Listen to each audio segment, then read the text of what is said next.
Hey, everybody. Welcome to I'm Not Crying, You're Crying, the show about anything and everything because it's our show. Reviews. Well, sure. I am here with the usual suspects, our slow cousin Reviews. Reviews. And Jay. Reviews. Hey, everybody. I am Reviews.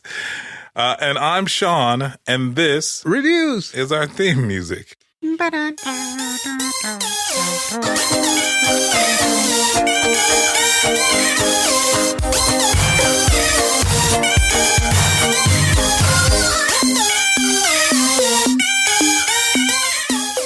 Hey, everybody. Welcome back to I'm Not Crying, You're Crying, Season 9, Episode 2. As always, you can find us on the socials at Instagram, TikTok, Twitter, Threads, YouTube, and all that other fun stuff. You can connect with us on our website at INCYCSHOW.com.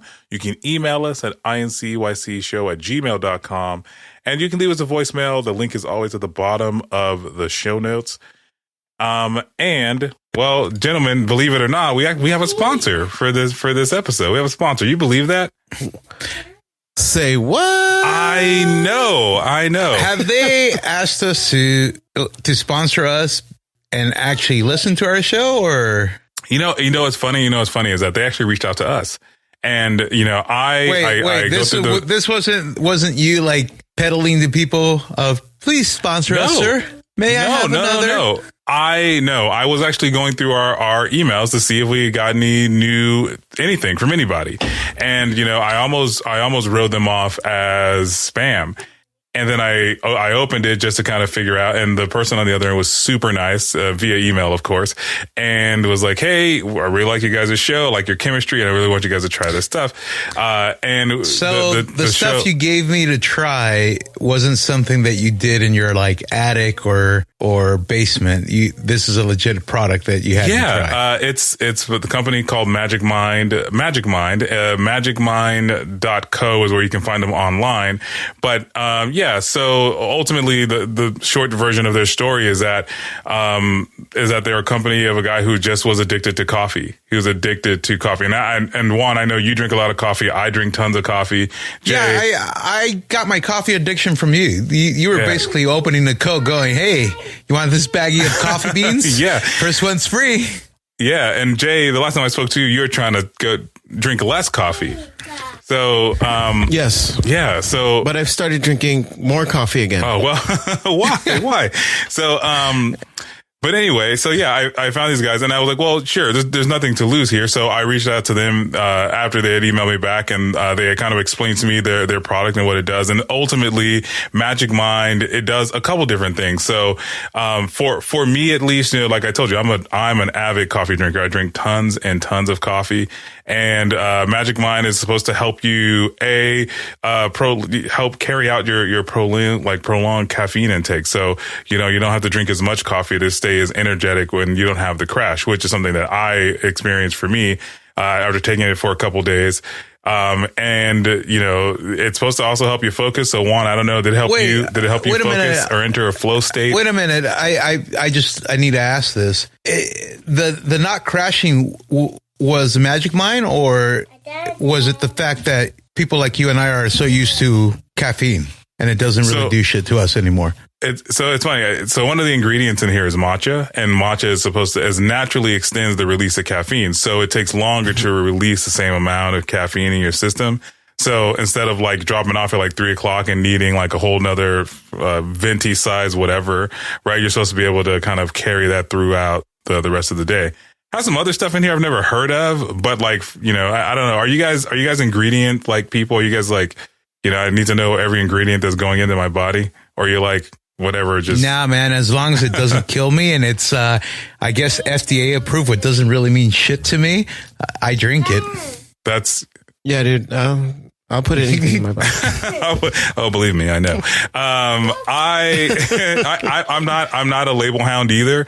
But this thing comes with like all kinds of like good ingredients. Like I've never heard of ashwagandha. I have no idea what it is. Never heard of it before. Did you Google it? I did, because I was like, well, what is this thing I'm putting in my body? But it's... Wait, so you actually care what what goes in your body, or? Well, I was curious what it was because I'd never heard of it. I was like, is ashwagandha a place next to Wakanda? Like, does T'Challa from Black? Stupid. I know. Stupid. But I didn't know. So I looked it up, and it turns out there's this thing called an adaptogen. Adaptogen is another word I've heard like as in people talk about this stuff, but ultimately it reduces stress and anxiety. As you two know, I am not a very stressed out or a person with anxiety. So, but you're a freaking robot. So yeah, also true. Does magic mind allow you to see into the future because you're like uber zen? Like, are you astral projecting now? You know what? I don't know. For me, at the very least, I was able to cut down my caffeine intake, which I think, as anybody with a family who's trying to make sure that they are around for the long haul, you don't want to blow your heart out on a whole bunch of caffeine. So, I don't know. I enjoyed it. I thought it tasted okay. Like, it tasted like green tea kombucha. I don't know, like flat green tea kombucha. But yeah. Another ingredient in here, as I looked through the ingredients, Juan, did I tell you that this was in it? Did I tell you that it has, are you ready? Cordyceps mushrooms. Oh. Does that freak you out, Juan? It doesn't. I mean, no. No, it should. Sean, from the sample that you gave me, I feel like it gave me a little bit of energy, that's when I kind of stopped drinking coffee for a little bit. Yeah. Because I felt like I didn't need it. Yeah. See, and again, I drank it for over the course of like a week, to try, because it has like compounding effects. And so I don't know if you drank it over the course of a couple of days, Jay, or if it gave you compounding effects. And I felt like for me, at the very least, it helped cut my caffeine intake down. And like, I didn't have to stop drinking caffeine, but I didn't feel the need for it, which was like my biggest thing. And then Juan, just to trigger your memory. How much of it is truly like psychological? Like I don't even drink caffeine, but I didn't like monitor like my caffeine intake, but I guess it does work since I went from 2 ventis to 1 venti a day. Oh, there you go. so is Juan, you're not really selling this. That's why I know it takes you anywhere. I am the worst person. I mean, you guys, you're maybe eat this, and as long as you guarantee me that I'm not going to die, I take it. Well, I mean, I guess. Well, Juan, it sounds like it did something for you. Thanks. I mean, I was drinking 12 shots of espresso a day. I mean, are you? I'm not with you all the time. No, I was. And now? It's down to 6, but it goes back up to 12. I mean, you only gave me a couple bottles of Magic Mind, so now I feel like you did what you did with the coffee. You're like, I'm holding out on you. You're like, here's the first baggie. The next bag is going to cost you. That's what you did with the Magic Mind. You're like, hey, here's the first couple of shots. The next one's really going to cost you. Well, maybe a little bit, but anywho, Juan, the last thing I want. So the cordyceps mushrooms, it should sound familiar, and it should. I know it does to Jay. But is that the thing from The Last of Us? It is. Yeah, you're not a zombie, so congratulations. I learned another thing is that it's another adaptogen. It reduces inflammation and strengthens your immune system and supports high energy levels. So, cordyceps is also good, not just good for a great TV show, but also good for your body. So the key point in Magic Mind is everything is natural. It's good for you. Yeah, and it's not like me downing a can of Red Bull it's actually natural. And it's literally like 4 to 5 ingredients. So if you should be able to pronounce all the things on there, unless you're like me who had never seen the word ashwagandha before, and you're just like, what is happening? You should be able to do that. And if you're interested in trying, if you are listening to this going, I wonder what these guys are talking about, you can go to magicmind.co and you can order under subscription for 20% off under their subscription. But if you order with us in the first 10 days, so today is posting on this Friday, so the first day you hear this, and 10 days after that, you can actually get a 56% off subscription to Magic Mind. If you go to www.magicmind.com/notcrying, that link will give you a 56% discount, but B, it also give us a little bit here at the show to help keep pushing stuff like this for you guys. And again, that is www.magicmind.com/NOTCRYING. So magicmind.com/notcrying. The link will be in the show notes for this show. And then again, within those first 10 days of hearing this podcast, of hearing this episode, or within the first 10 days of it posting at least, you'll get a 56% discount on your subscription. So try it, check it out. You can trust Warner, but I would say trust Jay. Trust Jay. And try Magic Mind. They're sponsoring this episode. So anywho, that's it. And it tastes great. And it tastes delicious. It's actually pretty tasty. Personal opinion. I don't mind it. Green tea. I wasn't a green tea fan, but I enjoy the taste of this. And again, it's all natural stuff. So just like when anything natural settles, you got to give it a little shake and you're all good. You're all good. It's like 2-ounce shot. It's crazy actually. But anyway, I digress. So thank you for letting me go on that little tangent there. But yeah. So we're here. We're back. We're back for another episode. Now, it's been a week since I've seen you guys, and as I do, I was going through the news and I found a couple different things. Now, this news article was actually sent to me by Nikos. You guys remember Nikos, right? He was on our review episode of The Last of Us that was like 15 hours long. That happened last season or season before last. But he listened to the last episode, and you guys remember that Jason Aldean story I told you about? Oh, yeah. Yes, the country singer? Yeah. Now, I labeled it as Jason Aldean the real deal because, there's a CNN story of him in Vegas when a shooting breaks out and he runs away. Do you guys see the video? No. Yeah, so, and ironically enough, I don't know if this is the same. I didn't see the timing on it, but this is the same article that Nikos has sent. But he is on stage and he's performing, and then the shots break out and he runs, and so it just, for me, it just kind of goes, oh, try this in a small town, unless it's Vegas, in which case you got to get the fuck out of there before some That's shit because goes down. Vegas is in a small town, man. It's Sin City. Vegas is, the part of Vegas that everyone thinks about is tiny. It's like 4 blocks of shit. You know what I mean? That's just the part of the city. Vegas is bigger. But shots were fired. He ran. I think he did the right thing. I don't know. He has that song. So to be fair, this is before the song had come out.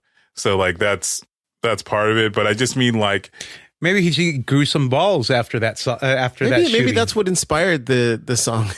Yeah, it was. He went back home to his much smaller town where there's probably just as much firearms, but not as many people willing to use them. Maybe him and his posse have the firearms. The good old boys. The good old boys.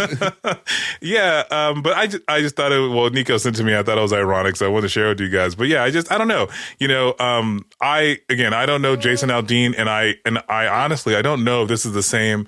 This is the same shooting that erupted from the MGM that caused the whole the couple years back, right? Yeah. I don't know if this is the same thing. I do know there was a country concert thing going on out there. Oh, I feel like shit now if it was the same shooting. but I mean, I know, and this is why I bring it up, because I don't know if it's around that time. If it is, obviously the goal is not to be insensitive here, but it's just ironic because that's the last thing I would expect to hear from Jason Aldean. I would have expected him to go Jason Bourne in this scenario.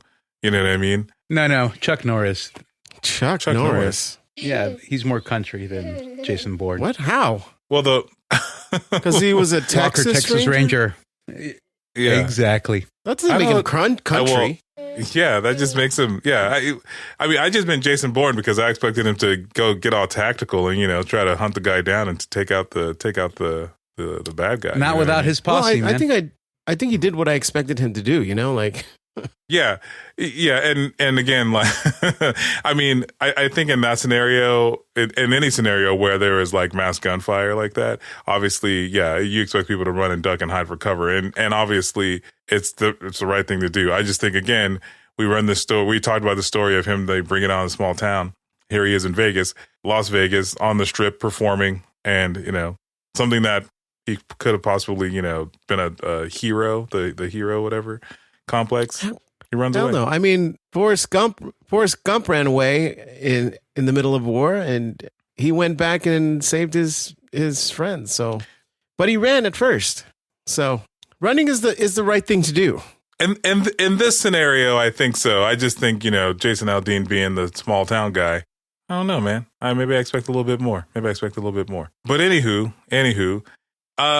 did you guys also hear that this week they caught Tupac's killer? I saw that. Was it this week or last week? Last week. I mean, now I don't know. I don't know if you guys are following the great mystery that is the killing of Tupac. I mean, I think we all I don't know personally. I mean, many black people don't think Tupac's even dead. So we have to admit first that he was murdered, and then second that there's someone who actually did it. So how did Puffy take the arrest? Well, it wasn't Puff, although there is there is the guy that was arrested. His name was Dwayne Davis or something like that. Yeah, and he was caught because he was one of the people that jumped Tupac at the MGM, right? Yeah. He and his cousin are two people who've always been, like, their name has always been surrounded in the investigation for the murder, but have never been found any strong connections, right? So there's actually a podcast that follows this. This is all they do. They just follow this murder case, and they break into the guy's house. They don't break in. They search his house. And on his laptop, he has a book that he's writing, trying to sell, that basically admits his guilt. And that's what they believe was enough of the evidence. Wait, I thought it had to do with his girlfriend and shit like that, too. That is a song that Tupac made, yeah. Him and his Life of Sin. It was just him and his girlfriend. But the thing is that, which I find to be a little ridiculous, is right. He's like writing his memoirs, and the police show up to search his house, and they go, "Hey, boss, we found these memoirs that just, they're pretty compelling." The computer was just open at the page that said, "I killed Tupac." Yeah, it's like instead of Call Me Ishmael, it was "I killed Tupac." Yeah, it's like Jay said, it's like OJ. It's like he did he release the book? I can't remember, but the book is called "If I Did It." If I did it, yeah. This is how I imagine it would be. Yeah, which, but I think it's crazy that, like, what was it been, like 27 years or 23 or something like that? Like, since Tupac has been murdered, and, the fact that the police are still working on this to this day. I have a question. Mm-hmm. Yes. Is there other substantial evidence that actually proves that he's the killer? Because if I was him, or if I was any respectable defense attorney, wouldn't it be the a la OJ been like, well, everybody thinks I did it, so let me write this fictitious book as if I had done it, because everybody already thinks I did it, but I didn't really do it. So let me paint a picture of how I would have done it. You're speculating future events. I mean, he just got caught. Yeah, he just got arrested. He hasn't. I don't know if he's spoken to a lawyer yet, but I'm sure he has, and I'm sure somebody's. But you're speculating things that haven't happened yet, So, like, we don't know. Like, you're asking a question that can't be answered. Yeah, you're the mega pint guy. That's who you are. What's the mega pint guy? From the Johnny Depp trial, he's like, you poured yourself a mega pint of wine. He's like, a mega pint of wine. Yeah, well, he said I poured myself a really large glass of wine, and the attorney goes, "You poured yourself a mega pint of wine," and Johnny Depp goes, "I'm sorry, a mega pint." A mega pint of wine. Yeah. To Jay's point, yeah, you're speculating, dude. He just got caught. they just kind of have been parsing through the evidence. His name, like I said, Dwayne Davis, and his cousins, whose name I can't remember right now, have always been on the forefront of the investigation as someone who was linked to, a part of, a party But that's to because his murder. they had a fight with him at MGM after the boxing match. Yeah, Not because they had fucking blood evidence or any other forensics. Well, yeah, but that's just it. It's like, so now they have this memoir speculation, and they have some other evidence that obviously was enough to arrest the guy. So we'll figure out how it develops, and then just on an offshoot, because we brought up OJ Simpson, there's lots of people out there who believe, and I think Jay, you might have even brought this up already, is that they believe that the reason why OJ even went to trial on this because he was defending his son. Who had killed Nicole for him, and that's why the glove didn't fit, and that's why his DNA evidence wasn't there because all that stuff belonged to his son. So he went on this chase on the Bronco to give his son time to get away. That is what some people believe. But anyway, but if it was his son, wouldn't there be a partial match in DNA? Well, I think that's what happened. I can't remember the exact details. I don't know, counselor. It's been years since the OJ trial. If it does not fit, you must acquit. And then on another offshoot, so we're talking about rappers. I don't know if you guys care, but Drake and Joe Budden are beefing at one another right now. Do you guys even care? Who's Joe Budden? Okay. Joe Budden had a very short-lived career with a few songs, but I honestly thought it was a typo and you meant Joe Biden. No, Joe Budden, his most famous song is called "Pump It Up" because that's his most famous song. Have you heard that before? Yeah, Pump It Up, really? Yeah. Hold on, I'll risk playing the 5 seconds of it because I think you'll want the attention for the copyright strike. But yeah, so he and Drake are beefing. Now, Joe Budden, he's a former rapper. He doesn't rap anymore. He stopped rapping. He joined a record label with Eminem called Slaughterhouse, a group named Slaughterhouse, and he tried to take off, and it just didn't go anywhere. And so he, on his podcast, had just kind of gone on this long tirade about how he doesn't feel Drake raps.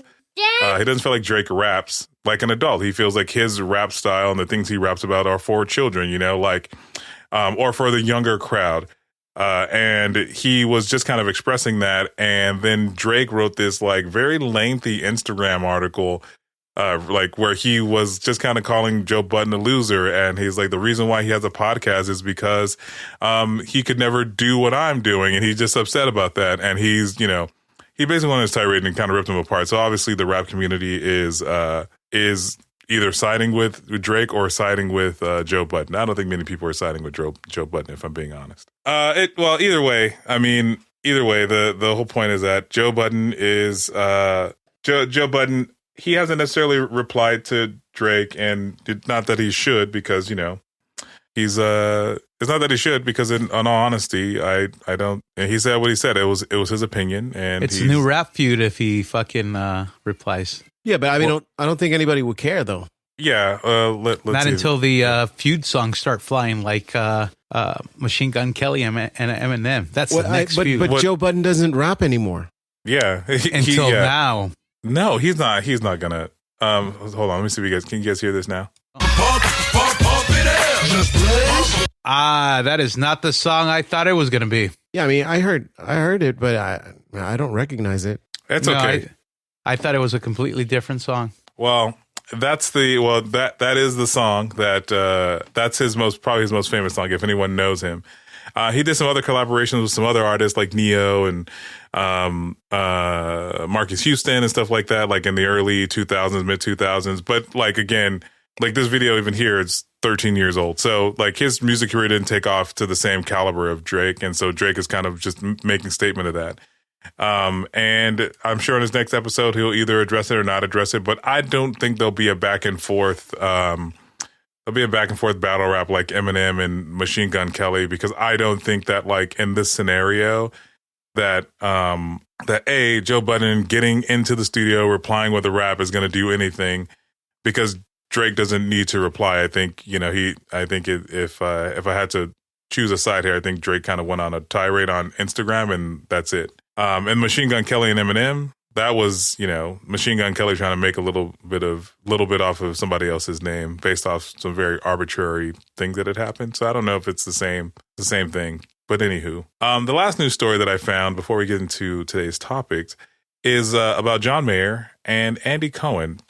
Now, have you guys heard anything about these two at all? No.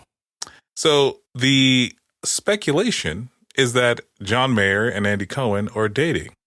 What? Yeah. Yeah. Now Wait. Who's Andy Cohen again? I have no effing clue who this guy is, but he looks familiar. Let me see if I can pull up his IMDb or something. He looks familiar, so I feel like he's been on many different things. And someone explained this who he was to me earlier today because I was asking. But Andy Cohen is he is a what does this say that he is? American television presenter, and apparently he is I don't know what he does. I have no idea what he does, but he's on TV. And here I'll share my screen. Maybe this will let me know when you guys can see it. But maybe this will I have no clue what this guy does. I don't know. Yeah, but he and John Mayer apparently are dating. They are you see that, yeah, him and John Mayer are apparently dating. There's no and they think people think they're in love. I have no idea, that this is even a thing. My wife sent it to me because she knows I like John Mayer's music. So I thought, were you heartbroken? No, I don't really give a shit. I found it very interesting because I thought like she sent me this because he made a new album with this guy. But I go, this guy's a singer. I have no clue who this guy is. And so then I listened to the TikTok and I was like, oh, this guy's actually they're dating.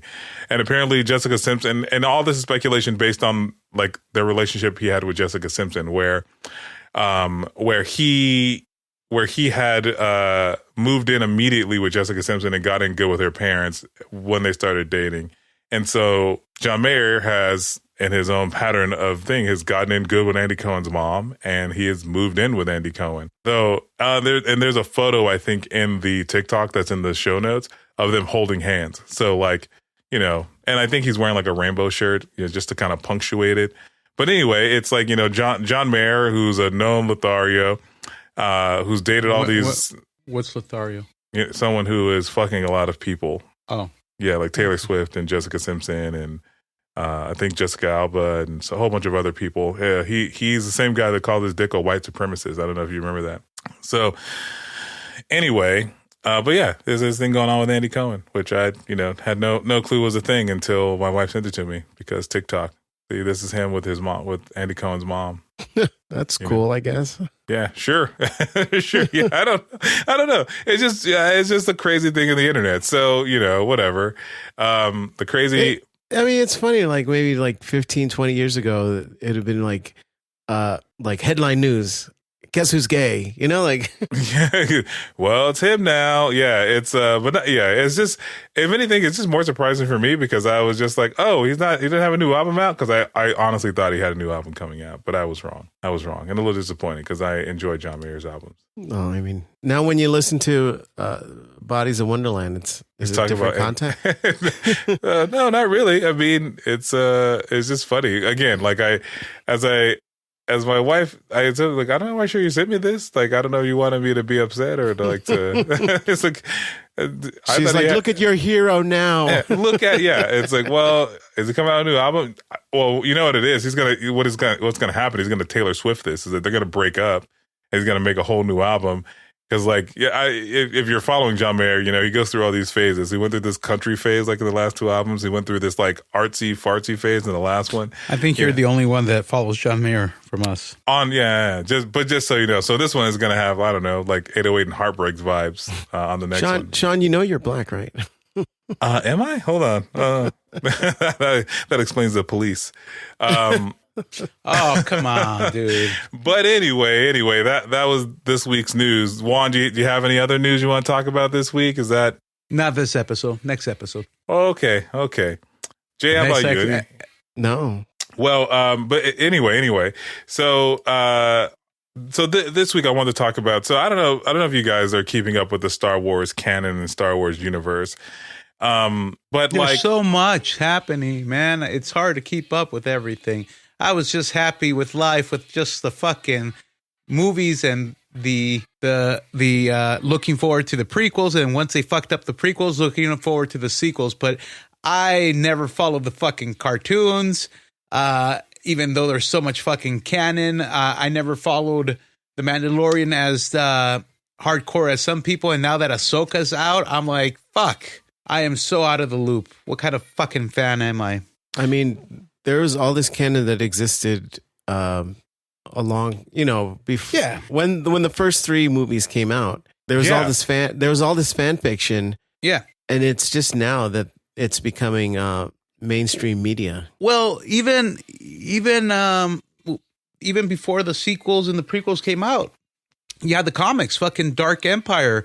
That was the unofficial sequel to fucking after Return of the Jedi, with the Emperor coming back, Luke turning momentarily to the dark side and shit like that, and focusing on you don't seem so out of the loop right now. Yeah. No, again, that was the old canon before the mouse said fuck you, George Lucas, and said this is what it is. But even George Lucas went ahead and jizzed all over his own shit and said, fuck this, even though I gave permission and said this was okay. It's not really part of the story. This is the new story. So, like, it's so much for me to follow, man. I mean, you don't have to follow all of it. Yeah. You sound pretty well versed, if I'm being honest, for someone who's out of the loop. Listen, like, I wasn't, like, jizzing my pants like everybody once they announced Ahsoka coming out. My knowledge of Ahsoka is she was fucking Anakin's Padawan at one point before he turned to the dark side and became Darth Vader. That's it. That's my extent of her. That and I had the figure of her for the Disney game that had the fucking figures. Thanks, man. Thanks for your detailed descriptions. Do you guys think that the Star Wars universe is the worst universe? I mean, we have the Marvel Cinematic Universe, we have the all these other the Back to the Future universes, all these other universes that exist. But do you think that like Star Wars is the worst universe, like just overall? No. Does everything connect in the smoothly? Star Wars universe? Yeah. Does everything connect smoothly in the Star Wars universe? I honestly don't know. No, I'm asking Jay. I mean, what do you mean? Like, does everything that you've seen thus far make sense? Or are they shoehorning shit in?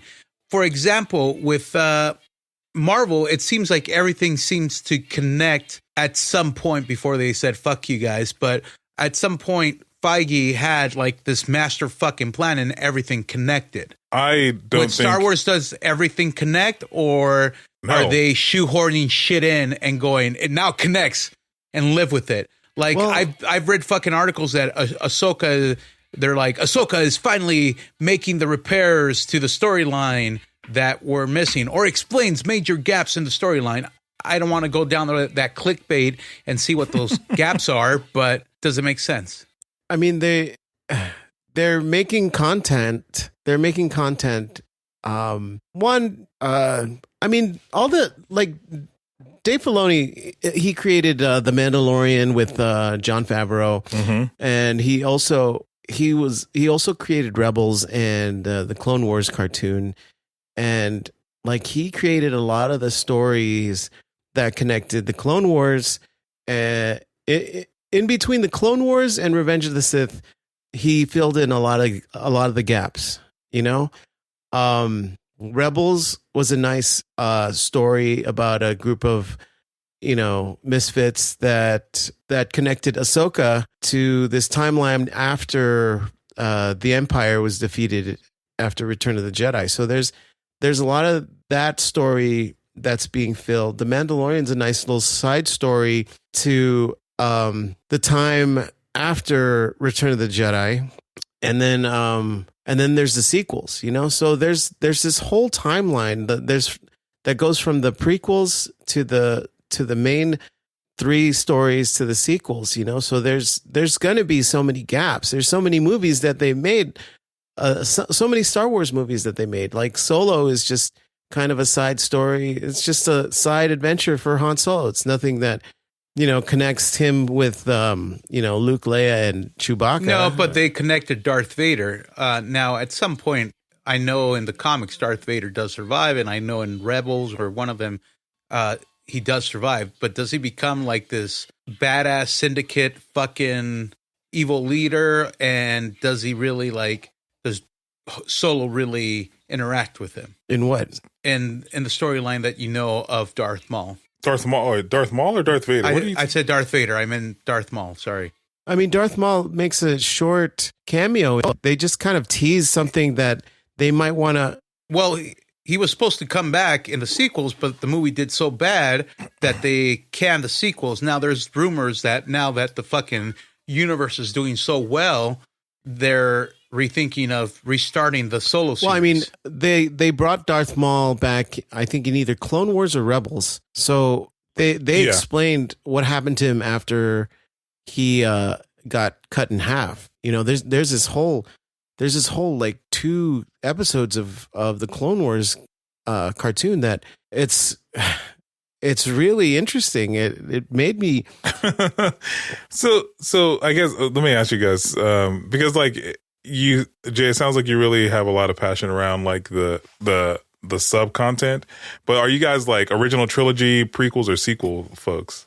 You know what? I like the original. I like some of the sequels. And maybe, I don't know, the prequels, not so much, but the prequels more for nostalgia at this point, You know what's crazy? So my wife was telling me about how like Anakin's, not Anakin, but Hayden Christensen was like, people hated him after they fucking hated him, and now they're all jizzing over him being back as Vader. Yeah, I mean, I don't think they'd be this happy to see Hayden Christensen if the Clone Wars cartoon didn't exist. You don't think so? No. I think my wife and I were talking about this because I think, to your point, Jay, I think it does have a lot to do with that, but more so that like the kid that watched those prequels are adults now, and then their Anakin Skywalker, they get to see him again, and they're just happy because that's what they had, just like. There's folks that I work with that will swear by the original trilogy because that's what they had, and there's some kids 15, 20 years from now who are going to swear by the sequels. Kylo Ren is their Darth Vader. All this other stuff that came before them is bullshit. And, personally, I don't really like any of the Star Wars movies. My favorite part of any of them is the robot duo, C-3PO and R2-D2. Because everything else doesn't make any fucking sense. My favorite Star Wars thing is Star Wars: The Force Unleashed, which is no longer part of the canon because Disney bought it. The Secret Apprentice? Yeah. No, I don't know. I enjoyed the original Star Wars. Mostly Empire. Empire is probably my favorite. Yeah, I think and that's the one where no, that's not the Luke, I'm your father. It is, but that's, yes, that is. It is, motherfucker. It is. Oh, why are you yelling at me? I just told you I don't fucking know, bro. Jeez, you're so stupid. Though. I'm the one that's stupid. Okay, but is that the one where Luke is wearing all black? That's Return of the Jedi? No, that's motherfucker. Hey, remember that thing I said earlier? Were you listening when I said that? Yes, but you're still stupid. Thanks, man. So let me ask you, what makes a really powerful Jedi? Like, I mean, what's the power scaling look like in the Star Wars universe? Can either one of you guys explain it to me? Because I find it to be stupid. It is stupid because it got explained in fucking Phantom Menace, and it was the dumbest shit ever. I mean, it's dumb. It's fantasy. Like it's not supposed to make sense. There's supposed to be that mystery that a lot of the hardcore fans are trying to break it down into like reality. Just leave it alone. No, I can't. I can't leave it alone, and here's why. Because I'm a fan of Dragon Ball Z. You guys ever watch Dragon Ball Z? I can't watch Dragon Ball Z. Yes, I have. I saw it. I saw the entire series in Spanish, the Dragon Ball, and then saw Dragon Ball Z. Well, in Dragon Ball and more specifically in Dragon Ball, there is when he's a kid. no, sorry, more specifically in Dragon Ball Z, where he's an adult where he's an adult. There's very clear power scaling, right? I know who is more powerful than who, and I know why. You know it. And to be fair, it's anime, so like there's always, you know, the friendship boost that people get, and the, you know, the fucking with friends and all that bullshit. But like, you know, and especially in the very beginning of Dragon Ball Z, there was like, Jay, your power level's 3 and my power level's 10 and I will always beat you. And so when I think of like the power scaling of like, you know, the Star Wars universe, I remember the very first movie of the sequels, right? The Force Awakens, where, spoiler alert if you haven't seen The Force Awakens, but Rey beats Kylo Ren, who's supposed to be this like, you know, crazy Sith Jedi, I don't know, whatever, who I think in that very same movie like stops a plasma bolt from a laser gun like in midair and like leaves it there while he goes to tend to his business. You know what I mean? Like and Rey is just this girl with a stick who might be force sensitive. I just don't understand like how she wins, how she gets away from this guy. Like I don't know. So the power scaling in the Star Wars universe doesn't make any fucking sense to me. At all whatsoever. Yeah, you're right. Like, thanks, man. There's no way to explain the levels unless you do a Midi-chlorian count or what? Midi-chlorians. Yeah, but even that's stupid. It was dumb. Very stupid. Yeah, highly dumb. And then, you know, and again, some more spoilers for those who have or have not seen the Ahsoka series. I think the Ahsoka series is kind of trying to put a little bit of that to rest, you know, the Midi-chlorians and people's latent force talent and abilities. Like they kind of move away from like, yeah, your Midi-chlorian count kind of sucks, bro. So it's going to be harder for you to access the force. The more like you either have talent or you do not. And I feel like, Jay, that fits more in the narrative of what you're saying, which is like, there's no, you know, your power level's 1 million, unless you're Anikin Skywalker, who is now Anakin Skywalker is a child of the Force. Like he was just created. Like he was the Jesus Christ of fucking the Star Wars universe. He had no father, allegedly. He was just born and created. But then fucking they explain it that the senator can create and take life. So I mean that still makes him a child of the Force. Yes. It's this reminds me of this video I saw of this guy who makes his wife a pie, and she goes, "How do we make that pie?" He goes, "We don't have an oven." And he goes, "You see how that sounds, Mary?" And he's talking about Mary and Joseph and her having immaculate conception to give birth to Jesus. But yeah, I don't know, man. The power scaling doesn't make sense, but it is what it is. I guess. Who do you guys think is the most powerful being in the Star Wars universe? Yoda. It used to be Yoda. It used to be Yoda? So who is it? Yeah, because Yoda died and became a Force ghost. But no, Yoda. I think his race is like more in tune with the Force or more Force sensitive, and that's why you had Grogu that is a child or childlike and had all these fucking super fucking Force powers. Yoda's the only Jedi that died of old age. Or did he die of Luke asking stupid questions? Well, do you consider fucking Kenobi being killed or letting himself die? I mean, because Yoda essentially just rolled over and vanished. Fucking yeah, but he was like 5 million years old.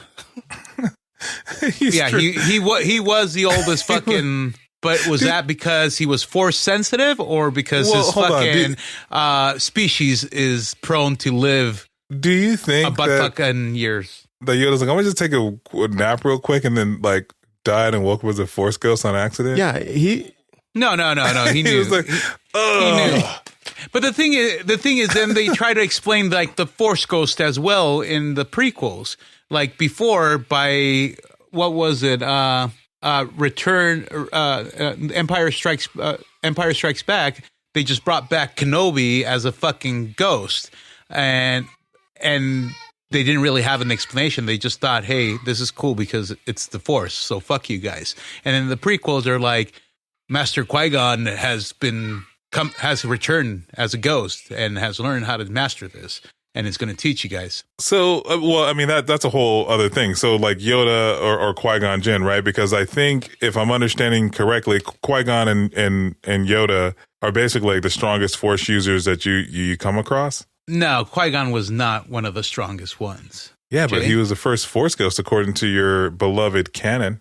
Well, that's because he learned the methods of the Orient. I don't know. I think Qui-Gon was the most disciplined, but Yoda was probably the more powerful Force wielder. Mm. Yeah, but even Yoda, who was the most powerful Force wielder, there was shit of the dark side that he didn't understand. Like, if you ever read the novelization of... is that novelization still canon? Yes, because it was the novelization of fucking Attack of the Clones, where Dooku fights Yoda and does like the Force lightning, and fucking Yoda stops it with his little paw and shit like that. But he was even like, what the fuck was that? I've never seen somebody with the Force do that shit. So, I mean, so Force lightning is not a thing that has been around forever. I mean, what can't you do with the Force? I know what you can't do. You can't beat Obi-Wan even if you have the high ground. I know that. So then, Juan, did you watch the Obi-Wan Kenobi show? Yeah, I liked it. Did you watch it, Jay? I did. I only liked one episode. I actually liked it. It kind of fed it more into the whole. Well, I have a question. So, and this is if you've never seen this show and you are interested in watching this, I have a spoiler here. So skip ahead by like 50 seconds. So in the Obi-Wan show, Anakin returns, Darth Vader returns, and Obi-Wan, who has been kind of in retirement for this entire time, hasn't really been using the Force. He gears up to take on Anakin. He knows he's going to have to fight. So they have a standoff. They have a standoff there. And, Obi-Wan trained Anakin, right? Am I correct in? Yes. Yeah. So Obi-Wan is Anakin's master. Yeah, so in this battle, like, things get pretty fucking heated, and Obi-Wan, I think a little bit overpowers Darth Vader for a bit there. Now, do you guys think that Obi-Wan and Darth Vader is stronger than Anakin or Darth Vader? Wait, say that again? Do you guys think that Anakin is? That Obi-Wan is stronger than Anakin or Darth Vader or either one? No, here's the thing. Yes, Anakin was a pupil or disciple of Kenobi, but he continued his training under the Emperor as a Sith apprentice and became Lord Vader. So he had access to other sides of the Force that Kenobi never had. The only difference is Kenobi was kind of like Qui-Gon, a little bit more disciplined and I think wiser than fucking Anakin. Anakin's major weakness was his fucking passion and anger. Anakin's weakness was the pussy, bro. What's up, Padme? All for that pussy. Yeah. He's like, I need. Look, yeah. Anyway, so you don't think that that Obi-Wan was stronger than Anakin at any point? That he just because he went to go train as a Sith, that just made him stronger? No, I think he was always strong from the very beginning, and that's why Qui-Gon sought him out, because he was supposed to bring the balance to the Force. But I guess if you follow the sequels, it was always Kenobi's bloodline that brought balance to the Force. Well, fuck me hard. Who's Kenobi's bloodline? Rey. Oh, no, not Rey. Rey was Palpatine's bloodline, but didn't... Sorry, Again, this is why I think Star Wars universe is the fucking worst, because I don't think it makes any real sense. Personal opinion. And then the last couple of questions before we move on to the next I want to talk to you guys about, which was Luke or Leia, who, like, both are Jedis, but I saw fucking Princess Leia fly around in space after being like hurled out into the middle of nowhere. You know, do you think Luke could have survived some shit like that? Yeah. I don't know, man. I mean, Luke self-projected himself across galaxies just to fucking knock some dirt off his shoulder to piss off Kylo Ren. Yeah, that's insane. I mean, yeah, Leia flew through space, but I mean, Luke was more powerful. I mean, and And the funny thing is that, like, I watched this video about just all the crazy shit at some point Luke was able to do through the Force. And it's fucking insane. Like, he was supposed to be even more powerful than, like, Darth Vader in the Force. And, like, this guy's able to, like, project his body out into, like, wherever he wants to be in the universe. He was able to go back in time and travel between fucking, all kinds of, he's able to lift with basically whatever, move at near light speed with the Force. I think, as limitations of the time, like of technology at the time, like, if you watch Darth Vader in Solo or Rogue One, he moves a lot faster and a lot more deadly in that movie than he moves in any of the original trilogy. And like, he is, I think, a lot more menacing when it comes to, when you look at it that way. But I don't know, man. I mean, Darth Vader was a bad motherfucker in the end of Rogue One. Yeah, it's like that. It was a great reveal. Like, I think everyone was talking about that because I think the lightsaber just it turns on and it illuminates. It gets his silhouette, and you're like, holy fuck! Like, and then he literally walks like fucking Michael Myers through the thing and just systematically takes people down. Yeah, that scene sells that movie. yeah, to the point that I think that's all people were talking about. I was like, oh, Vader he's back in this movie. Vader was menacing. He was like a killer. Yeah, he's like, oh, he's a fucking problem, bro. Yeah, but then the fans started poking holes on it because they're like, yeah, he was so badass, but yet that's like a couple of moments before or days before he fights Kenobi, and with Kenobi, he's fighting like an old man again. And then the other fans are like, well, that's because he just came from his rejuvenation chamber. And I mean, yeah, I don't know. I think more than anything, they're a victim of time and technology. I think if they could remake the trilogy today, then I think he would move just like he did. I think that lightsaber sword fight would have been more intense if they. Yeah. It's not a sword fight. It's a lightsaber fight. Anyways, the question is, when are they going to remake fucking Star Wars? Remake? Correct.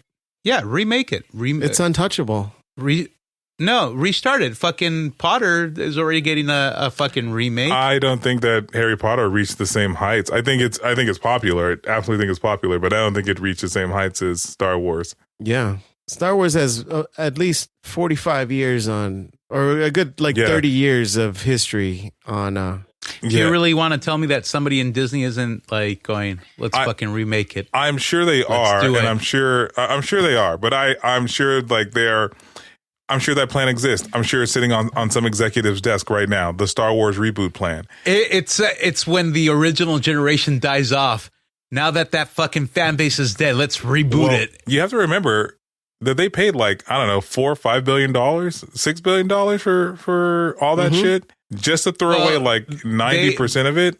They paid that for the Lucas company and Fox. So Star Wars is just a slice of the pie, man. But my point being is that that stuff is still bringing them some people, right? They still got stuff coming to Disney Plus, which is they're hoping to rein in subscribers. They still have movies and different things coming out. I mean, if they remade Star Wars, the fans would turn their backs and they would not pay any money to watch a remake. Yeah, because it would need to be a shot for shot remake with people because they would need to find someone who embodied Harrison Ford and Mark Hamill and all. They would need to find people who paid them justice and homage, because you could not do a reboot of Star Wars right now, because that would anger, I think, more people than it would satiate. Solo's not a reboot. Solo's a side story. Yeah, it's yes, but it's taking a character made famous by Harrison Ford, and it's taking a character made famous by Billy D. Williams, and that was one of the gripes that people had. Well, yeah, because they're answering questions nobody gave a fuck about. It's why is he called Han Solo? No one ever asked why he was called Han Solo. I never once even thought about it. I thought it was his last name. I didn't realize it's because he rode solo. Yeah, but that's the problem. I think, if they did that to Star Wars, that's what they would be forced to do. I think like if Dave Filoni and his team like decided to say, hey, here's our treatment for like rebooting to like not even reboot, but just to add context to the Star Wars universe, I think that would be fine. But I don't think they should touch the original sequels. Yeah, personal opinion. The original trilogy. They can't. It's untouchable. It's like the Godfather movies. No one's going to remake those movies. Never say never, man. No one's gonna touch those movies. Yeah, I don't think so either. I've never seen them, but the way people talk about them, like Godfather 1 and Godfather 2, like they're in a league of their own. They just like, Yeah. I barely saw the Godfather movies like 2-3 years ago, maybe 4 years ago. You just said you hadn't seen them. No, I hadn't seen them, and I saw them 2 to 3 years ago. Godfather 1 was the one with Marlon Brando. He's an all. 2 was yeah. Well, yeah. in 2 it was focused on what's his name? He just had a kid. Al Pacino's character, right? I don't know. I've never seen the Godfather movies. Oh, Either way, I don't think. Yeah, I think there's like just some movies that can't be touched, and I think Star Wars, the original trilogy, at least, kind of lives in that. I can't see a world where they remake the prequels, and even try to age down, like Hayden Christensen and find some other little blonde kid to play young Anakin, and really kind of retell that story so that it fits into the narrative. I think they're trying to play. Yeah, because there are all these fans that grew up with that would also turn their backs. Yeah, but I think they'd be okay with like, well, they're gonna. I mean, even if they just like re-release the movie and did ADR, and they just kind of like they removed Jar Jar Binks and all these other. I know what things. ADR is, but why don't you explain what ADR is to Jay? ADR means audio digital recording, right? Yeah, and that they put that in. So like when they film stuff and the audio there is really bad, they take actors to the booth, have them say their lines as if they were there, and then put that in there. They should put a Jar Jar movie out. Dude, that would be a Jar Jar special. A Jar Jar special that fits into the. Go ahead. No, Jay. they should put a Jar Jar movie out and make it badass. Yeah, well, dude. So the fan theory, right? That Jar Jar is actually a Sith Lord, the whole time. Yeah, yeah, that would be a fun movie to watch. It'd be a fucking fun movie to watch. Just for time, I'll skip over this last one, but I'll ask you guys a question. Do you think the Star Wars community is toxic? What do you mean by toxic? Meaning that, like, that if you try to, question the Star Wars mythos or the Star Wars fandom, you think that they'll jump down your fucking throat. Yeah, it is toxic because they've jumped down on George Lucas's throat. And he made the damn thing. Yeah, no, and he made the damn thing so he could say, fuck you guys, this is what it is. But even fucking fans came up with the song when the prequels came out of George Lucas Raped My Childhood. For some odd reason, the fucking Star Wars fandom is the most overprotective and overbearing fucking fandom there is. Like everybody, it's kind of like the Disney fandom. Everybody thinks they know what fucking Walt Disney wanted, and they know better than everybody else. Same thing with Star Wars. Everybody thinks they know better than George Lucas, even more than George Lucas, and they fucking hate what they do, even if that's his fucking brainchild. Yeah, there's a documentary. It's called "The People versus George Lucas," and it talks about how these people don't like the changes made to the special edition, and but they also argue that, hey, that's George Lucas's product. He can do whatever the hell he wants with it. Yeah. Seriously, like it doesn't make any fucking sense. Like, why do you even care? You know what I mean? Like, why do you? That's crazy. I find it to be crazy. It's like this guy made this shit, and you're telling him it's wrong. Yeah. Like the only one that has any right to say "fuck you guys, this is wrong" is George Lucas himself. Like, and even to a certain point, like he was overcritical over the 3 sequels because when he sold his property to Disney, he had a treatment for the sequels. I mean, he's only said that he had a treatment for the sequels, whether it was true or not. And he has every right to say, fuck you guys, this is wrong. But even to a certain point, because he said, yeah, these were my babies, but I put them up for adoption. But the Star Wars community is like so fucking overbearing about this shit, man. Well, I mean, it's just so beloved that they don't like it changed. Yeah, and that much I can get, you know. I mean, there's stuff that people just really are passionate about, and they care about it a lot. And again, I think, you know, and there's a person that we work with that has described like that there's nothing that rivals that moment when you see the first Star Wars in theaters, you know, and so that is what's cemented in many kids from that era's age. It's just like, because there was nothing like it. The only time you got to see stuff like that was in your head when you read a book. Which, I mean, I think Star Wars is based on Dune or some shit like that. You're essentially describing Eric Foreman, man. Maybe, but you know, but you know, it is what it is. Anywho, yeah. With that said, Juan, we're gonna move on to your favorite part of the show. Juan, you know what time of the show it is? I don't know. I honestly don't know. It's 9:02. Thank you for mentioning a very specific time. Great. Juan, it's that time of the show where normally we have Peter. No, this is a new season. I thought we were done with the picking on Juan bit because I wasn't like contributing. Well, the show is just picking on Juan, but Peter is back. Welcome back, Peter. Hola, nice to be back. For this new segment that we started in the last episode called Am I the Asshole? Because, again, you and Peter like to be too nice to one another, so we'll pick on people on the internet who are willing to bare their souls across Reddit. I have been parsing through the Am I the Asshole subreddit.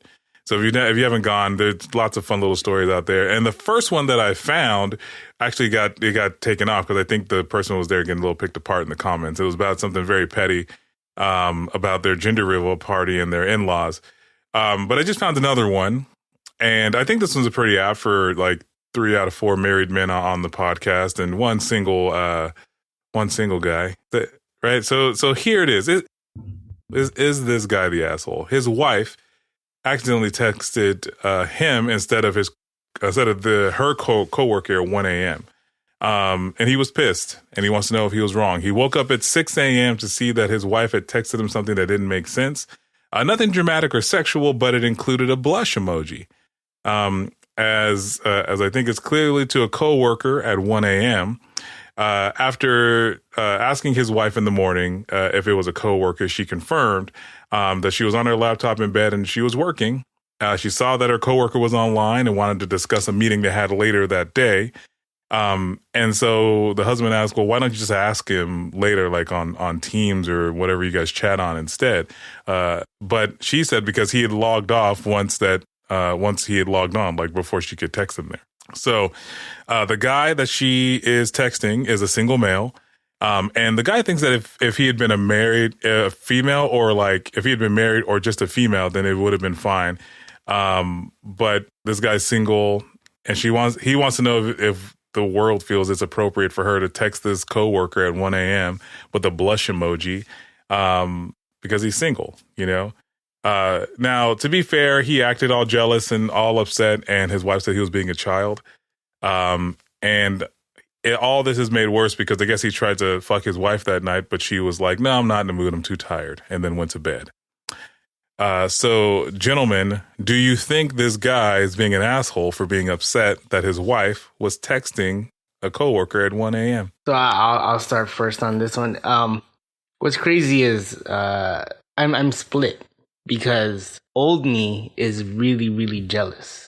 And I read a lot of like self-help books now just to, improve myself. And you know what? It really does sound like he would have a reason to be upset. First, he didn't get any. And then the second part is at 1 a.m., mind you, instead of going to sleep like she was supposed to, she freaking texts that guy, right? And am I correct? So anyway, it's like, dude, what's the whole point of telling me that you're gonna go to sleep when you're gonna just text this person? Now, the new me is like, okay, well, everything was in context, and I realized that on my part as a man, let's say you put the shoes on the other foot, it's like, oh, dude, I just remembered something. Let me just text this person real quick and then go to bed. which I've done before. And it's like, oh, okay. It's kind of a weird split because I guess me as a man, I'm just more jealous. But at the same time, I would probably do the same thing and it means nothing. So it's kind of weird. Like, I don't know. I'm pretty split where I agree with him, but at the same time, it's like, I don't know. What is I know I'm going to get shit for this, but because I'm asking too much information. But where does the person? What is going on? like what kind of job does the wife do that it would justify a? Hold on, let me. I see. Well, the user seems to have been deleted, so I think they posted this to kind of get people's opinions and then ran away. It doesn't say what kind of job she does. Just that she was up on her laptop when she was asked about it. She said, "Yeah, I was up working in bed, so right next to him where he wasn't getting any after he had asked for some, I guess, earlier that night." And she texted him because she saw he was online and quickly offline. Now, I don't consider myself to be a jealous person. And I think it's worth to wake up in the morning and go, hey, why the fuck you text me like this blush emoji? I don't fucking get it. And she's like, oh yeah, I text this guy from work, and then now if I've gone to like a work picnic, and like, and I think I told you guys, like my wife loves Johnny Depp. It turns out it's that Johnny Depp motherfucker. I go, wait a minute. Maybe I pause for a minute and be like, oh, what's going on over there? And I give her a little shit about it. But I mean, I move on pretty quickly. I don't think I would be jealous. And do I think this guy's an asshole for being upset? No, because he said it made him feel insecure and like a misogynist all at the same time. So I don't feel like he's an asshole for feeling this way, but I do feel like, I can see where he's coming from. Jay, how about you? Well, I mean, I think he's entitled to his feelings, like he has the right to be upset. And, it seems pretty shady, like 1 a.m. And but again, what is the wife working? It doesn't matter. No, it doesn't. It really doesn't matter. No, it does matter because why? If it's one of those, if it's justified that you're either expected to be working late at night or you typically work late at night, I think it's justified. Like, what if this was a doctor or a nurse or somebody working a graveyard shift or a swing shift? Like, I think it's justified. And then she texts a blush emoji to a single doctor. Yeah. Like, how does that make you feel? Is that justified because that's part of her job? No. That blush emoji is very flirty. What if the blush emoji was accidental? No woman texts accidental emojis at 1 a.m. Your fucking phone is smart, and even before you start typing, there's shit that pre-populates, emojis that pre-populate. So I don't know about emojis, more words. My fucking keyboard has emojis that pre-populate. Yeah, it's because you have an Android. Nobody uses that. Yeah. So wait, Juan. You're saying that. You think so? Do you think this guy's an asshole for being upset at his wife for texting somebody else at 1 a.m.? Here's the thing: I stand like Peter. I think definitely upsetting, but I don't know until I'm in that place. Yeah, we have to remember. You have to remember he was trying to fuck his wife before, right? Because he didn't get a blood. She said no, and she said no. Like, and now she's texting some random guy. Yeah, she's too tired. She's too tired. But she gets up at 1 a.m. to work, and sends a blush emoji. Yeah. I don't know, man. And what sucks about that Reddit is there's no follow-up. So it's like you can't put into context what happened. Because, I mean, if I were in that position, I'm the type to get irate because I'm super duper jealous. Now, the thing is, again, I've learned to calm that down because it does affect like one's marriage if you're always freaking jealous. So, like, I just kind of put everything in pause and be like, okay, let's put it into perspective. Like, I have friends that are girls who are single and who are good looking as well. But at the same time, I mean nothing by it. It's just that I'm a funny person or I'm just a jovial person where I'll text something, even a blush emoji. But it turns out when I put into context, it's blushing because I'm making fun of them or just something, and that's the sad part about this Reddit is there was no follow-up. Usually there's a part 2, just like in TikTok. So, so in this case, Life it's for like part two. No, yeah. In this case, we're just now mad at the girl, and we don't even know what the heck's going on. Yeah, but I mean, any type of emoji in text is kind of flirty, you know. Like Mhm. you don't have to send an emoji text. And women, when they like someone, they'll send emoji texts. That's how they show their affection. yeah, and you know what? I mean, it's just crazy because she literally. I mean, the craziest part I think is not that she sent the text, is that after she sent the text to the wrong person, she didn't like. I don't know. I know she has an Android phone. She didn't try to unsend. She didn't go, oh, wrong thread, or oh, sorry that. You know, I didn't try to explain herself or anything like that. She just waited for him to wake up and be like, "Hey, what's up with this?" And she was like, "Yeah, this is what's going on." You know what I mean? Like, Yeah. I mean, what if that guy's her work husband? You know, like yeah, you know, like that type It's of funny shit because I don't bothers like that me. term. Yeah, I don't like it. I don't like that term as well. like that term now. No, that shit bothers me, man. Wait, the term work husband bothers both of you? Or work wife. No, yeah, Again, I'm coming from a that recovering jealous person. So One- like, that bothers me. Yeah, no. I find that very funny because like your wife will constantly refer to me as your girlfriend. You're like, you know, so how is it different? How are you saying there's a double standard here when it comes to men and women? Is that what you're saying? No, it just it bothers me. Like if I'm sure she would be bothered if somebody said, "Oh, I'm that's my work wife." Like yeah, like how intimate are you guys that you guys get that title? Like what the heck? yeah, no, and like no, See, forget the intimacy. Like how close are you that people would feel like comfortable to say, hey, that's your work wife. Now the thing that like you and I, that's different because it's not like because it's not like a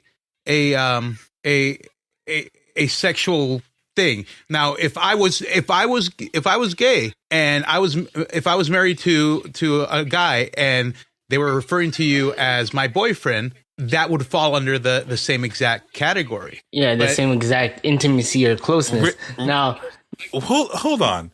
So you mean to tell me that there is no danger on this fucking planet of you stealing me away from my wife? Are you sure? Well, I mean, this isn't the same context of what the situation this guy's going through, because this is his wife and a single guy at work that she may be attracted to. Yeah, and I mean, and that goes back to the insecurities of a work husband, work wife nonsense.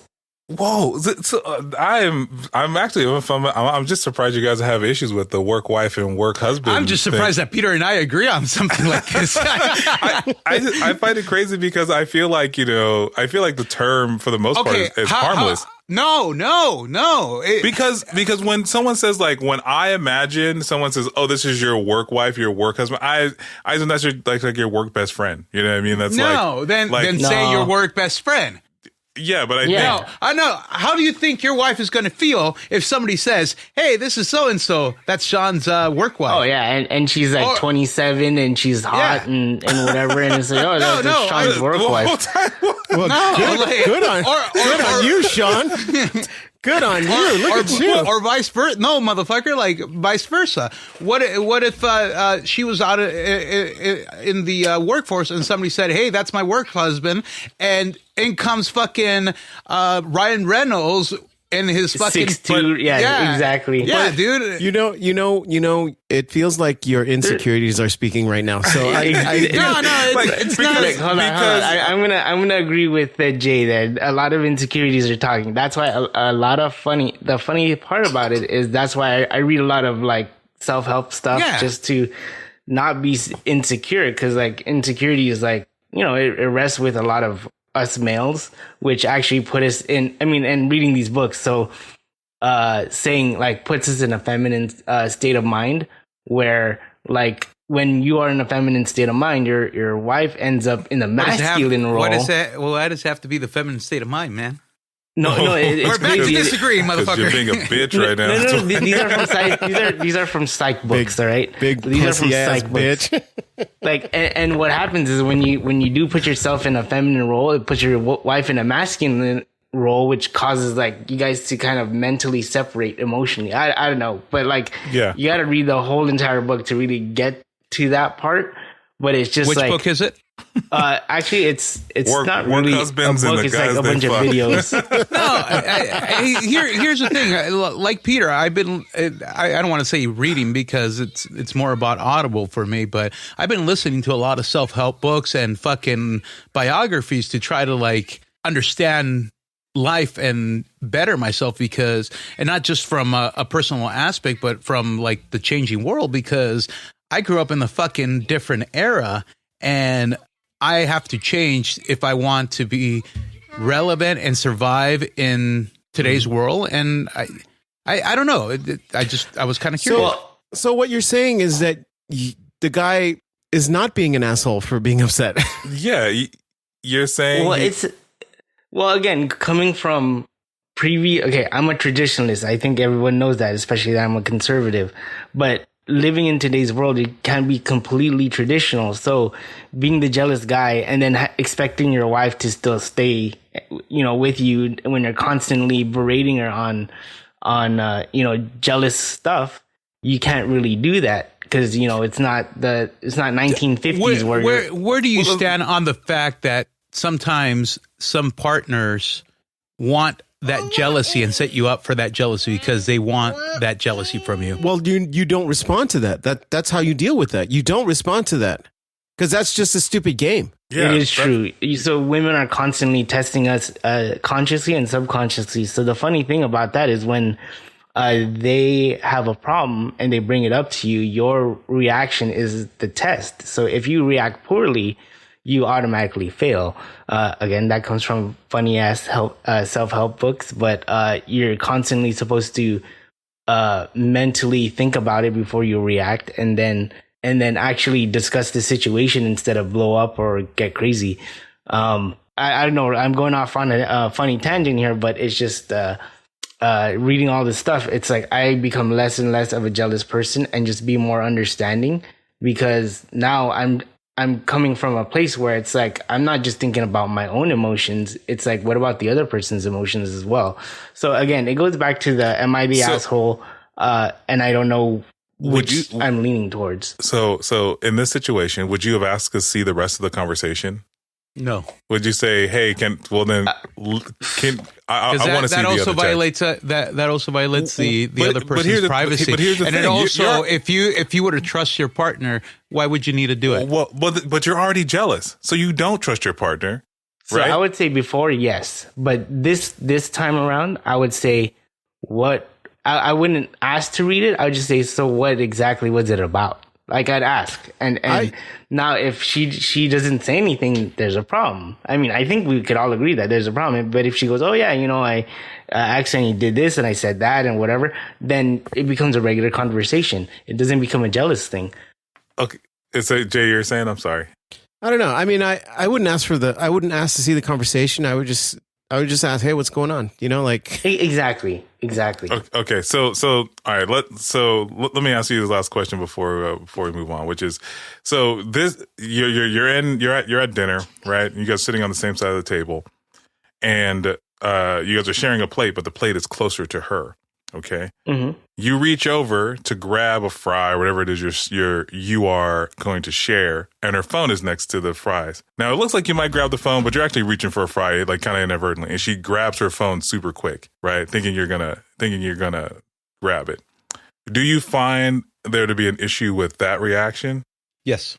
Yes. Oh, but definitely. The question is, do you address it? Do you allow your insecurities to get the best of you, or do you wait and see if it's a reoccurring problem?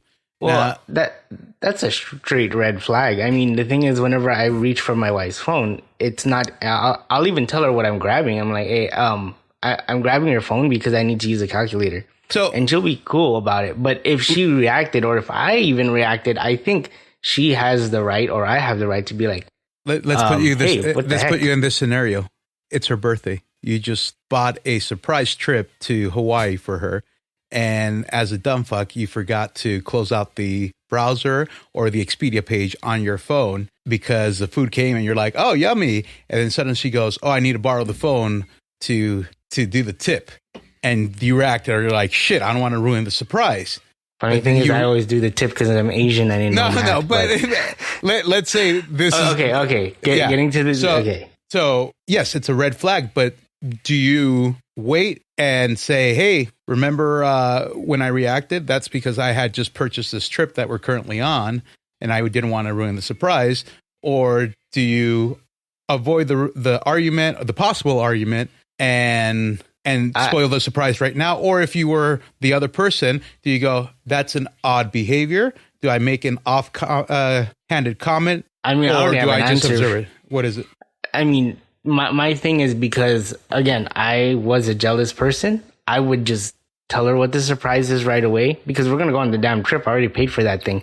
So it's like, look, sorry, I messed up. I forgot to close the browser. But the thing is, here, let me just show you this is where we're going. And then we could be excited together a little bit earlier, just because the way that I see it is, I want to be respected the same way if she was either planning a trip or hopefully not cheating or whatever. And she just like, you know what, actually, here you go. Let me just show you, because I don't want any discrepancies. Because what's funny about me is I'll let things linger in my head because I'm an overthinker, where I just like, wait, why did she do that? Why did she do that? Why did she do that? Where I don't want her to think, why did I do that? And instead just be like, look, we're going to Hawaii, and I hope you enjoy it when we do go, but here's a surprise. And we're still going to go on the trip. Nothing really was destroyed, you know, especially I'm giving her peace of mind that I'm not doing anything wrong. Because I think peace of mind for anybody would be the ultimate gift you can give a person, so that they don't feel insecure or have any issues with what's going on. And that's like the worst thing you could do to your partner, you know? So I would just tell her. It's a relief to hear that I am not the only overthinker. Well, I mean, I don't know, man. I don't know. I feel like this specific situation, he might be in his own head a little bit. I mean, you know, she asked him what was up. She was straight up with him. She said she was working. I don't know. I mean, I don't think there's a lot to be upset about here. I mean, you know, personally, but, you know, the guy's entitled to his feelings. Well, you know, us men are always hurt when our wives go, oh, I have a headache. Oh, my back hurts. Oh, you know, it's like, oh, there's always some darn reason. And then, but the thing is, what really would tick you off is like, oh, but you have time for another man, which is not really a lot of time. It was just a quick emoji. I'm not. It could be platonic, it could be flirtatious, whatever. But the thing is, you had time for someone else, and I think that's where us men get our egos hurt. And this is a subconscious ego thing where it's like, oh, you know, you hurt my feelings or whatever, because I feel like you should have thought of me first or whatever. You know, that whole manly ego thing. So.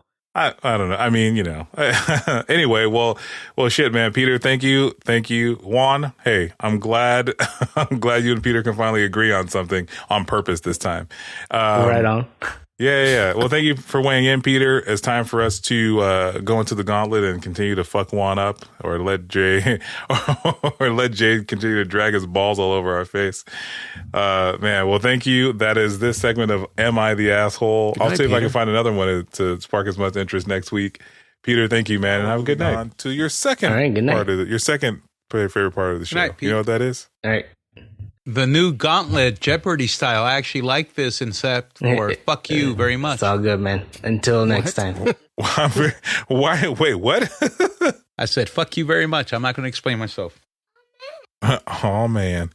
Yeah, we're moving on to the Gauntlet. Well, Juan, so for those of us who are keeping track at home, Juan is at negative 500 points. No.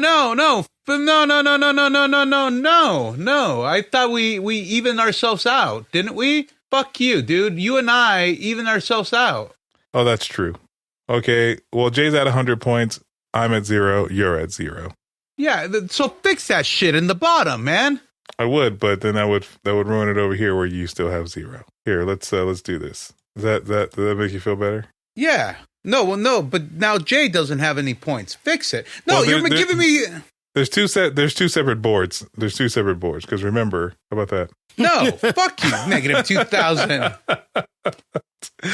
Okay, you happy now? There's Yeah. there's two separate boards, so I gotta play double math here. Anyway, Okay, just fucking. so with that said, Juan, I'll let you go since you're at 0 and I'm at 0 and I'm a gentleman.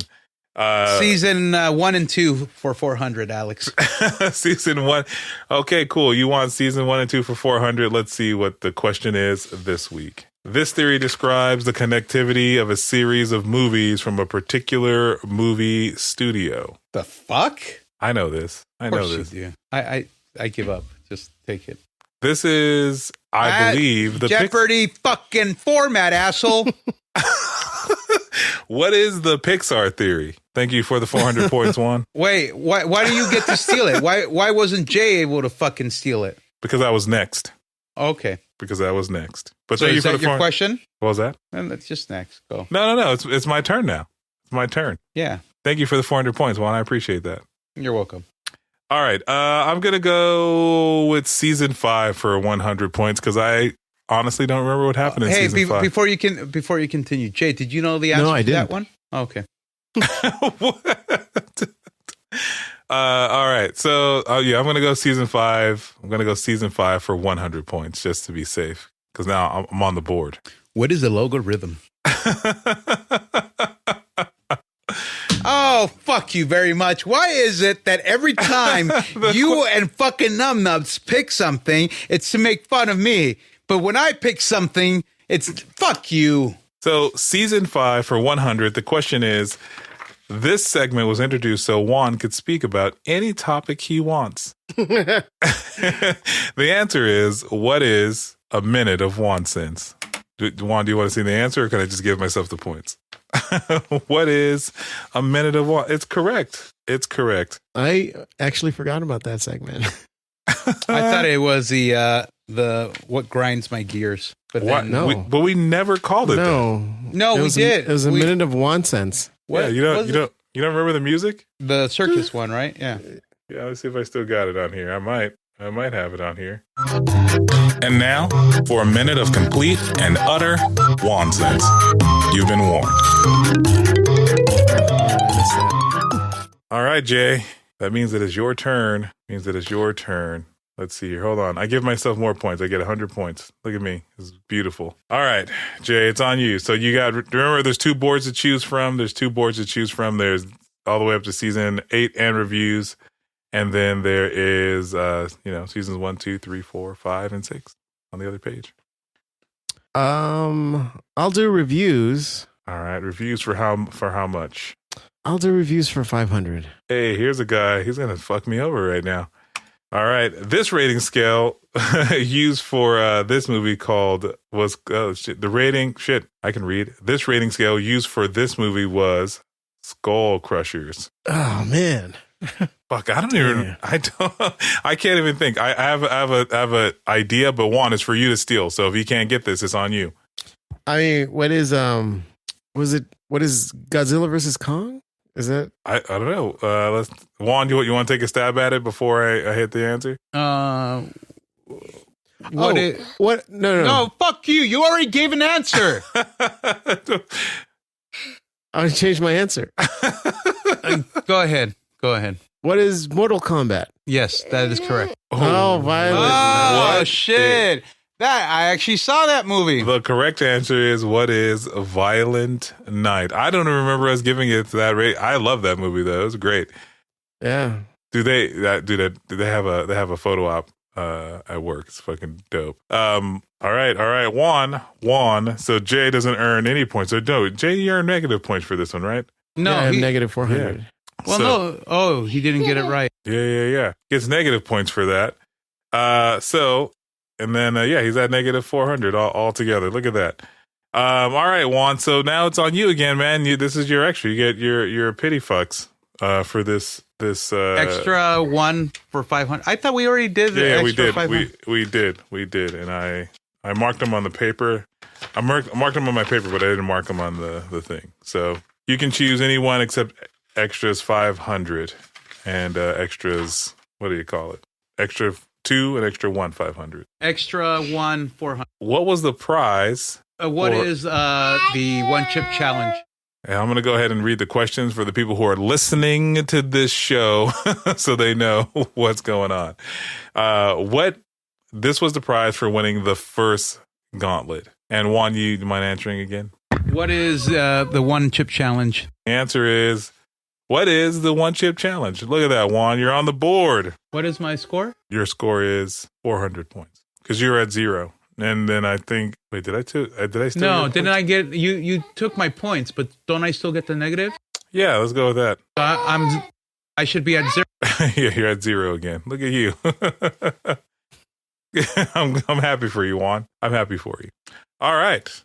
So at the end of this gauntlet, Jay, you are at negative 400 points. Juan, you're at 0. Congratulations. And I have 400 points, 500 points. I'm happy. I'm in the lead finally. It means next week I get to go first or last. I get to go last. All right, everybody. All right, Juan, we've made it. We're done. We did the gauntlet. We learned about you and Peter's jealousy, which is surprising. Yeah, you got shit on in the gauntlet. So, are you done? Yeah, I'm done. Okay, great. Glad to hear. Do you guys think that Jason Aldean is that he's brave, that he's willing to go the distance? Do you guys care that Drake and Joe Budden, not Joe Biden, are beefing? Do you think it's crazy that they caught or arrested someone in association with killing Tupac at 20 years later? And do you think the Star Wars canon is broken? Tell us. You want to know. Juan, tell them where they can tell us. Hey, guys, don't forget to rate and review us on iTunes. That's how we climb the charts if we ever make it on the charts. Connect with us on our website at INCYCSHOW.com. We're also on all socials. Our handle is at INCYShow. You can email us at incycshow@gmail.com or leave us a voicemail in the links in the show notes, or just go to www.anchor.fm/INCYCShow. And we so still have merch in partnership with LindaMyra.com. Get your very own I'm Not Crying, You're Crying t-shirt.